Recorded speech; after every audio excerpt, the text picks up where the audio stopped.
Hello. Hello. सत्साई बहन जी। हाँ। हाँ सच है। सत्साई। हाँ तो भैया मुझे पूछना था ना कि गुरुजी जैसे कहते हैं कि मैं तो भगवान नहीं हूँ, मतलब मैं परमेश्वर नहीं, मैं उनका भेजा हुआ दास हूँ। तो मुझे मुझे विश्वास ही नहीं होता है कि वो अपने आप को दास करे आप करे, जब वो खुद ही परमात्मा है। उन्होंने तो कभी नहीं कहा कि मैं परमात्मा हूँ। कौन से युग में कहा परमात्मा ना आके कि मैं परमात्मा हूँ? बताइए। क्या 650 साल पहले आके कहा था कि मैं परमात्मा हूँ? नहीं। तो फिर आज क्यों कहेंगे? लेकिन वो तो मतलब कुछ इशारे भी तो किए हैं अपने पंक्तियों में ना कि वेद मेरा भेद ही ना मैं वेदन माही, ऐसे मतलब कोई तो कहे कि इशारे तो आज उन्होंने भी कर रहे हैं लिखवाया। परमात्मा। इशारे तो आज भी कर रहे हैं कि सतगुरु की भूमिका वो परमात्मा ही करता है, तत्वदर्शी संत की भूमिका परमात्मा ही करता है। इशारे तो आज भी कर रहे हैं गुरु जी कि परमात्मा ही आके सत्संग करता है। इशारे तो आज भी कर रहे हैं। हाँ तो ठीक है, मुझे ये नहीं समझ में आता कि भगवान होकर भी वो कैसे मतलब झूठ कैसे बोल सकते हैं। कहाँ बोल दिया झूठ? कि मैं दास हूँ, मैं परमेश्वर नहीं हूँ। झूठ इसे थोड़ी बोल रहे हैं बहन जी, वो सच ही तो बोल रहे हैं। भगवान है लेकिन वो दास की भी तो भूमिका कर रहे हैं ना, इसलिए अपने आप को दास कह रहे हैं। भाई वो दास भी तो बन रहे हैं, अपने नाम के आगे दास लगा रहा है इसलिए दास कह रहे हैं। अच्छा झूठ कहाँ बोल रहे हैं बताओ? उन्होंने अपने नाम ठीक है। के आगे दास लगाया है, रामपाल दास, इसलिए अपने आप को दास कह रहे हैं। तो झूठ कहाँ हुआ? हाँ हम्म। जी हाँ। और वो परमात्मा यहाँ पे दास की भूमिका हमें दास के भाव समझाने के लिए निभाता है कि दास क्या होता है, दास के क्या लक्षण होते हैं, दास में कितनी आदीनी होती है। ये चीजें समझाने के लिए परमात्मा को यहाँ पे आके जो है दास बनना पड़ता है बहन जी। अच्छा अब बाप बाप अपने छोटे बच्चे को खुश करने के लिए घोड़ा बन जाता है ना, उसको कमरे पे बैठा के चलता है ना, तो क्या वो घोड़ा बन गया? नहीं। बस तो यही चीजें हैं बहन जी। हाँ जी। है ना? तो सुनिए, मतलब ना कि हम जो है अप्रैल 2021 में नाम लिए थे, नामदान लिए थे ऑनलाइन। जी तो वो तो हम जान गए कि वो एकदम झूठा है, फर्जी है, उसका जी। कुछ फायदा होने वाला नहीं है। तो हम सोच रहे हम पूजा पाठ कैसे करें। मेरा तो वैसे भी मन नहीं लगता है पूजा पाठ में। हम मन लगेगा उसी दिन जब आप मर्यादा में आ जाओगे ना और साध तो संगति हम से जुड़ जाओगे, तब आपका भक्ति में मन लगेगा। हाँ वो तो है, लेकिन हम कोशिश करते हैं, सारी मर्यादा में रहते हैं। मर्यादा मैंने तोड़ी नहीं है, लेकिन मेरा मन नहीं करता है भक्ति करने का। साध संगति से जुड़ोगे, परमात्मा के सत्संगों के रहस्यों को साध संगति के माध्यम से जानोगे, तब भाव बनेंगे। ऐसे ऐसे नहीं भाव बनेंगे।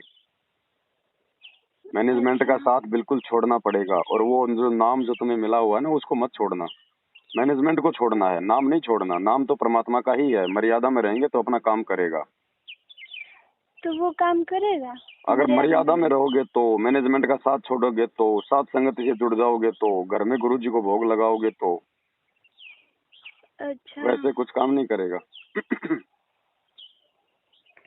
ठीक है। है तो ना? हम मैनेजमेंट का साथ तो हम बहुत दिन पहले ही छोड़ दिए थे, साथ तो छोड़ क्योंकि दिए, लेकिन साथ संगति को भी तो नहीं पकड़े अभी तक। साथ संगति को भी तो पकड़ना पड़ेगा बहन जी। अच्छा तो हाँ। मतलब वीडियो देखने से भी तो कुछ लाभ तो मिलता ही है साथ संगति वीडियो का ना। देखने से लाभ नहीं मिलेगा। हमारे वीडियो देखने से कोई लाभ नहीं मिलेगा, सिर्फ जानकारी मिलेगी। जानकारी मिलने के अच्छा चलते आप अपनी मर्यादा निभाओगे, गुरु जी का सत्संग सुनोगे, आरती करोगे, भक्ति करोगे, तो लाभ मिलेगा। अच्छा हमारे ठीक वीडियो से है। केवल जानकारी मिलेगी, लाभ नहीं मिलेगा। लाभ तो परमात्मा की भक्ति से मिलेगा फिर। लेकिन हमारी वीडियो देखे बिना हाँ आप जी। परमात्मा की भक्ति मर्यादा में रह के नहीं कर पाओगे, इसलिए वीडियो जरूरी है। जी हाँ। और जी। बताओ। और कुछ नहीं। जी चलो, धन्यवाद। सत्य। सत्या। बंदी छोड़ सतगुरु रामपाल जी भगवान की जय हो। सत साहिब राम प्रकाश भगत जी। बड़े भाई कोई फायदा नहीं है गला फाड़ने से, क्योंकि अब आपके शब्द में शक्ति नहीं रही है। जब तक आप सात संगति से जुड़े हुए थे, परमात्मा ने आप पे थोड़ी बहुत दया बख्शी हुई थी, आपने वो मौका गंवा दिया है। और मुझ दास के साथ में परमात्मा केवल उन्हीं आत्माओं को जोड़ेगा, दो प्रकार की आत्माओं को। पहली आत्मा मुझ पवन दास के साथ में सात संगति से वो जुड़ेंगी जिनके बहुत अच्छे, जिनके भाग हैं, जो परमात्मा की थोड़ी बहुत अच्छी आत्मा है, जिनको परमात्मा ने संभाल के रखना है। दूसरा, मुझ पवन दास के साथ परमात्मा उन आत्माओं को जोड़ेगा जिनका आने वाले समय बहुत ज़्यादा बुरा आने वाला है, और हो सकता है वो साथ में रह के, मर्यादा में रह के, भगवान को भोग लगा के, भक्ति करके अपने अच्छे कर्म बना ले, परमात्मा को प्रसन्न कर लें, ताकि परमात्मा आने वाले समय में उसकी आपत्तियों को टाल सकें, काट सकें। लेकिन दूसरे प्रकार की जो आत्मा होती है ना, जिनका समय बेकार आने वाला होता है, उनमें से 5% ही दास के साथ में टिक पाएंगे, बाकी 90% नहीं टिक पाएंगे भगत जी।